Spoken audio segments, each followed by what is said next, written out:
Alrighty guys, and welcome back in. Today we're going to be spawning in on the coal tower. Now straight away you're going to notice multiple survivors have spawned on one area of the map. I am actually in a 4-man pre-made this game as well. Listening to the lullaby and the indicator on my right hand side, we're going to be able to see we are versing a huntress. Rather than stacking with my other teammate, I'm going to find my own objective and work on this. Now coal tower is commonly known as one of the most balanced maps in Dead by Daylight. It's small, it's confined, and it can be really good. Now I do have a really good med kit on, and that is because I forgot to actually take it off, I am afraid. So I tell you what I'm going to do. In hindsight of not using an item this game, I'm going to drop the med kit and I'm going to give it to Dwight. You are welcome, Dwight. I hope you enjoy the amazing med kit. Alright, now that that's out of the way, 2 people on a generator is going to get it done in 47.5 seconds. If I was on it myself, I'd be getting it done in 80 seconds. There are going to be diminishing returns from multiple people working on it. We've noticed one person's been hit. You should be able to tell by looking at the bottom of the screen that there's going to be nobody who in the game is currently the obsession. Therefore, we're not looking at perks like Save the Best for Last, Dying Light, or Decisive Strike in the game. So the killer can use that to their advantage, knowing that they can pick up a slug from the ground or a survivor in dying state and not get a penalty towards it. Now, that was a really good hatchet. Unfortunately, she was a little bit too far away for that. Not going to be able to get it done yet. Can make the corner. Let's see what she decides to do. She's waiting for the window. Remember, she is only 110% movement speed. She put the hatchet away. We heard it.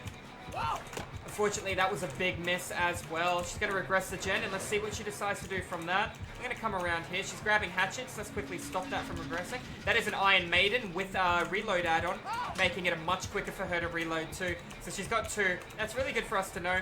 Play line of sight. I'm going to come back in for my generator. I didn't plan on leaving. She took a hatchet on somebody else. Unfortunately, that person went down straight away in the open from a double hatchet from the Huntress. Let's see what she decides to do. If she picks him up, which she hasn't yet, I know I'm going to be able to finish that generator in time.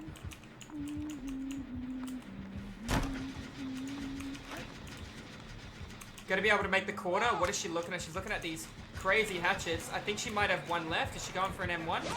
Went for the M1. Generator is so close to being done. I am not taking a free hit. Nope. That's why I'm staying back from the window here.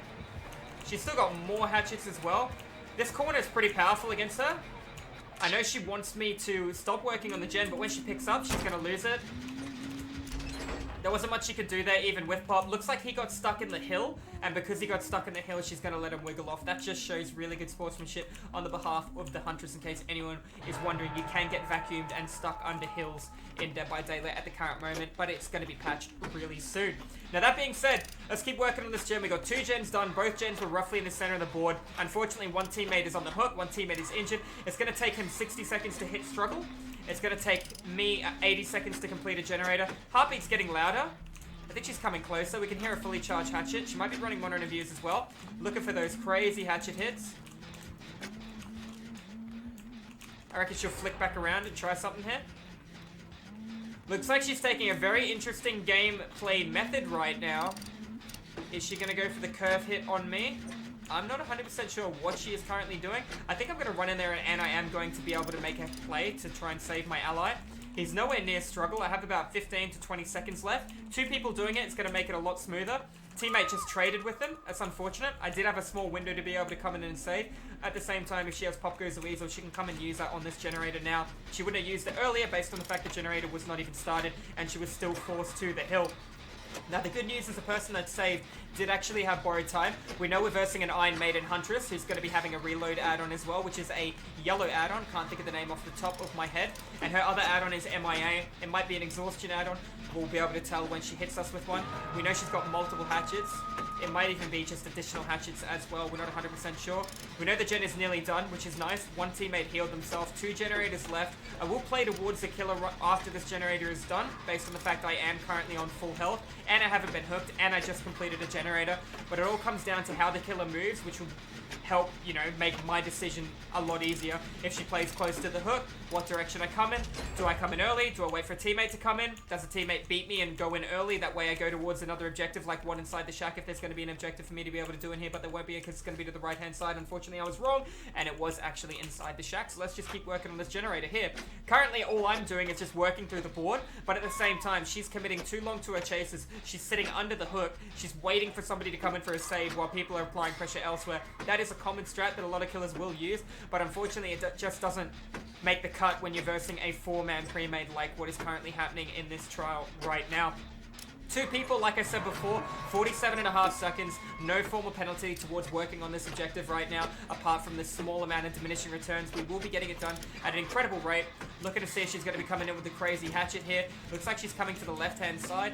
She's standing in between the pallet. I don't know where she went from there. Going for a hatchet over. I think she might be actually letting this game go based on how many generators she's currently lost. This just goes to show you how important time management is as a killer. If you overcommit too long to a chase, you can lose really good generator positioning, which can turn around and be your demise. Now, will my teammate have adrenaline? I know I do, and I'm about to use it towards one of the doors.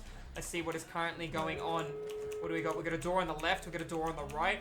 Looks like my teammate did heal with adrenaline while I ran into a wall with adrenaline, so it didn't really help too much. Let's get pressure to this door. Looking over my shoulder because she can hit me with a hatchet across the map if I'm not being careful.